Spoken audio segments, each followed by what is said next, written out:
stop pushing. I can't take this anymore. The concert venue is packed tight. A man behind me keeps pressing into my backside. I'm wearing a mini skirt today with a thong underneath, and it only makes the situation worse. He lifts my skirt and presses himself against my hips. As the atmosphere heats up, someone in front of me slams into me, and I stumble back a step. My body stiffens as I feel like something just slid inside me. My name was Mandy Cox, and I was a diehard fangirl. I wanted a celebrity to notice me, so I dressed for attention. I wore heavy makeup and made sure nothing about me went unnoticed. My low-cut top revealed a wide stretch of skin, and my chest bounced with every step. I paired it with a mini skirt that barely covered my thighs and sexy white stockings which hugged my legs. But when I arrived, reality hit. The concert venue was packed so tightly I couldn't move, and the crowd swallowed me whole. The celebrity was never going to notice me. I craned my neck and shouted, "Darling, take me." I never imagined that line would draw the wrong kind of attention. Instead of the celebrity, it caught a filthy creep. After I shouted it, I became aware of a man behind me, repeatedly bumping into me. At first, I brushed it off. In a crowd that dense, accidental contact was easy to explain, but the feeling wouldn't go away. Something hard kept pressing against my butt from behind. I assumed I'd accidentally backed into his hand where it rested behind me, so I turned and offered a polite apology. "Sorry, I didn't mean to bump into you." He paused, then flashed a leering smile and said, "It's okay, I don't mind." When I turned back toward the stage, I felt him press against me again, more deliberate than before. I kept my attention on the celebrity on stage and shut him out. The man became increasingly brazen, pulling up my skirt and pressing close against my backside. I had only a thong on underneath, which left my butt exposed. I felt his touch directly against my skin and assumed it was his finger. Only then did I realize something was wrong.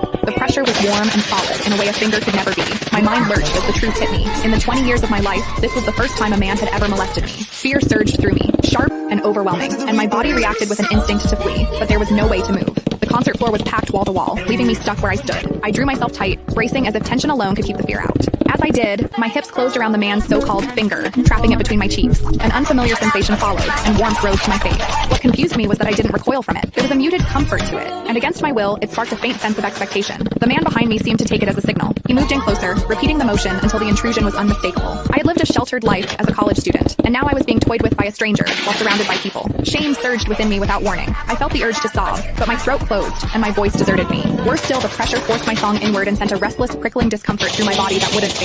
A quiet, involuntary sound escaped me, and the embarrassment followed instantly. I gathered myself and strained to suppress it, holding it down until my throat tightened. The blaring music and the screams around me drowned everything out. With every eye fixed on the stage, no one was aware of what was happening to me. At the same time, the intensity continued to rise, touching something deep inside me. I bit down on my lip as cold sweat traced my spine. My awareness was tipping back and forth between humiliation and a pleasure I couldn't bring myself to name. I knew I couldn't take it anymore if it continued, so I turned sharply to face the man behind me. "Please stop pushing. I can't take this anymore."